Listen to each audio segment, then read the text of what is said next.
Yo, yo, yo, yo, yo, yo, yo. Boom, boom, boom, boom, boom. Okay, I'm back again. Let me talk about something else, man. I'm gonna talk about prophecy again. Cause a lot of people think that they are prophets. See, religion, well, some religion in some churches, they glorify gifts. They glorify prophecy.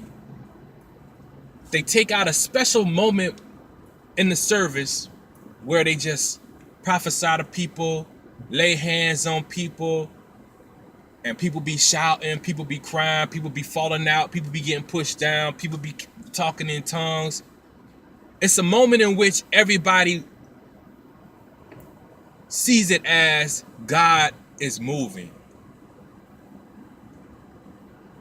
God is moving. You see all this stuff happening. See that man getting pushed down. See that person getting prophesied. See that person falling out on the floor. See this person shaking with demons all in them. See this person speaking in tongues. See everybody clapping their hands. See some people crying.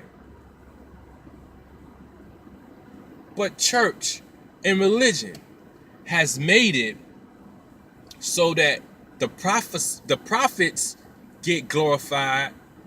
The men get glorified.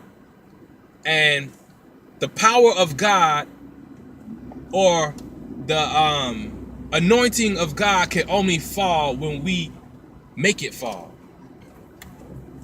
It only falls when it's time to pray. It only falls when somebody lay their hands on you. It only falls when somebody sings a song. Y'all don't see a problem with this? Don't you see that this is an emotional thing? We're mixing God and emotions. God and emotions. See, God is God. God does not change. Emotions are roller coasters. They are up and down, side to side, upside down. We mix God and emotions. We think because we're feeling emotional that God is moving. We feel as if because we're crying, God is touching us. When all that is emotions. God is God. God does not change. God is so great and so big and so complex that we don't even understand God. For people to say, I know God, or God does this for me. Okay, God is so big. God is doing stuff for you when you didn't even know he was doing something for you. So stop being so prideful with your religion. Stop thinking that you're the only person that have a relationship with God. Stop thinking that you could put people into heaven or hell. Stop thinking it's your responsibility to tell people what's right to do and what's wrong to do. Because a lot of times you're telling people to do a thing because somebody else told you that what that thing is that they're doing is wrong. So you feel as if you got to pass the message. And you don't see any truth in it. You have not even thought about what's true about it. You just pass it on. And that's what a lot of people are doing. That's what a lot of prophets are doing. They're just passing on a message. They're looking at people's external. They're looking at their emotions and their base, and they get their prophecies from emotions and not from God. We don't have to go to a church building to hear from God. We don't have to go to a church building to go to the prophet. The prophet should be able to come to us. Because according to the book that we read called the Bible, the prophets were not all just in the church. The prophets were sent to across the land, to places unknown, in the street. If it was today, it'd be in the street or in the mall or at the park, at a restaurant. Those would be the places where God would send the prophet if we were using the Bible as a guide. But we don't use the Bible as a guide. We use ourselves as a guide. We use religion as a guide. We do what man say that we should do. And then we base our prophecy on what man say we should do. Because people prophesy the same way that man set it up. And what I mean by when I say that is, in the Bible, every time God did something, he used somebody. And there was no church building. There was no gathering of people that all believed the same thing. God used people to make people into believers. And he used Jesus in order to go to the people, tell them that God is real, and prove to them that God is real by showing the miracle, speaking the testimony, showing the results. He never one time told people that you need to go to this part of the Bible, you need to go and read this. No, he was able to show God right then and there where he was, because it was God. When you're not able to show proof of what you're saying and all you're doing is talking out of your head, it's not from God. See, God will give you the truth and he'll give you prophecy to tell people, and they're going to believe you, and it's going to come to pass if it had not already come to pass. Because it ain't no lying in God. It ain't no guessing in God. It ain't no telling people they're going to hell and all this stuff in God. God does not do that. In the Bible, they did not do that.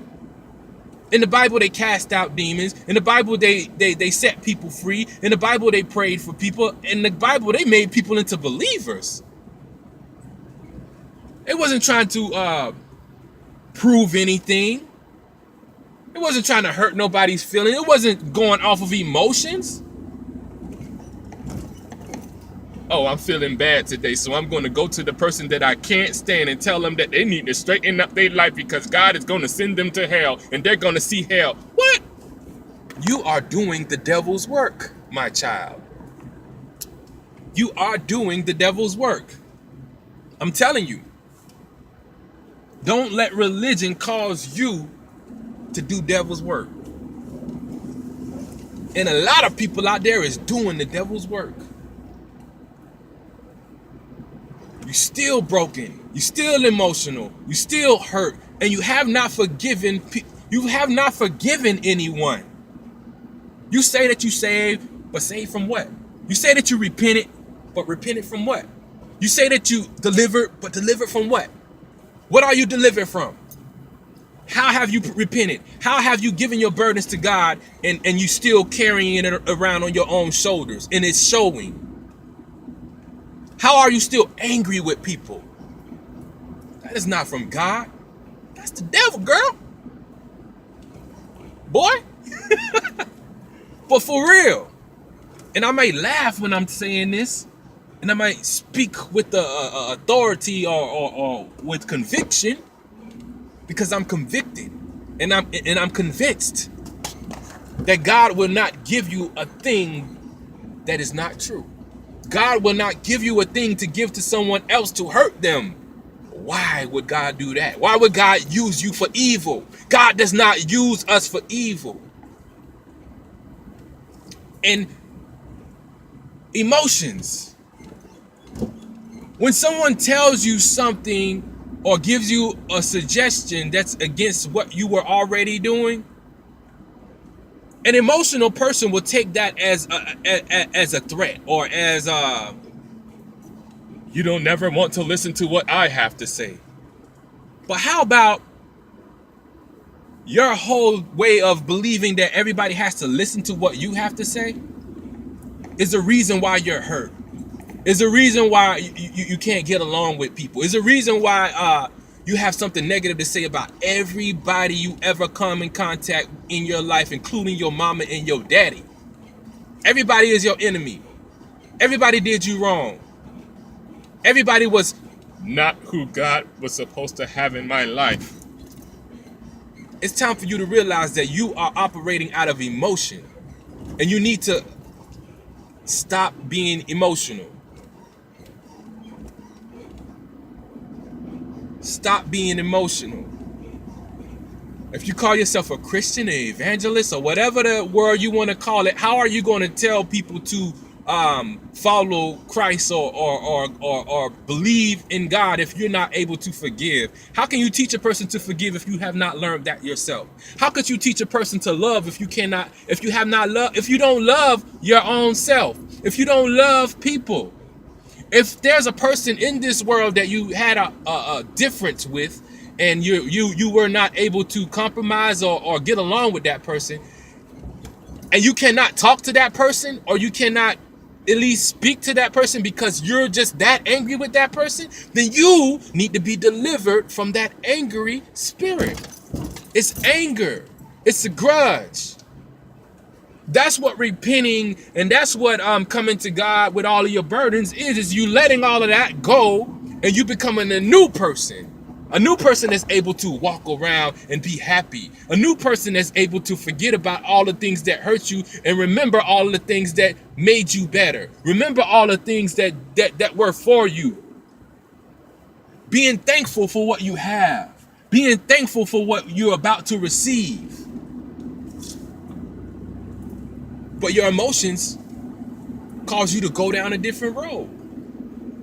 Your emotions cause you to lose and not gain.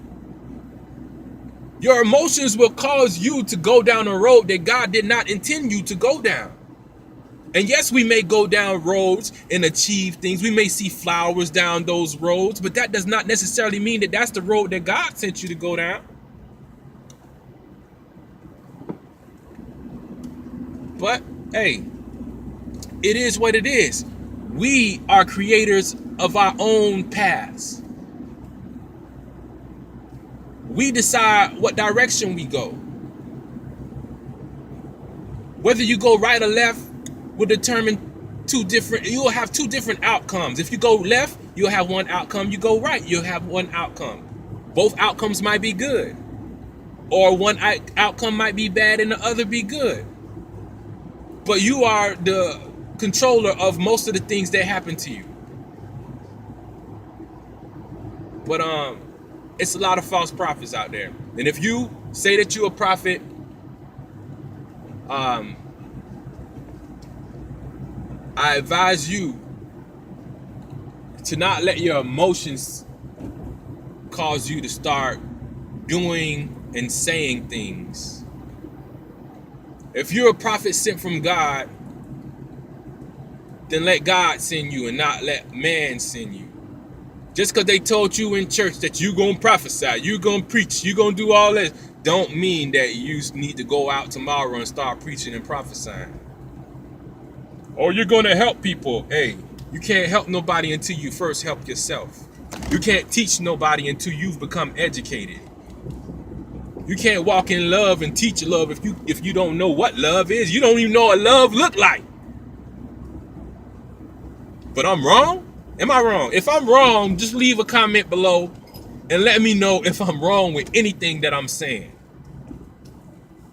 But I'm just getting this off my chest. And I'm kind of glad that situations happen where people come against you and try to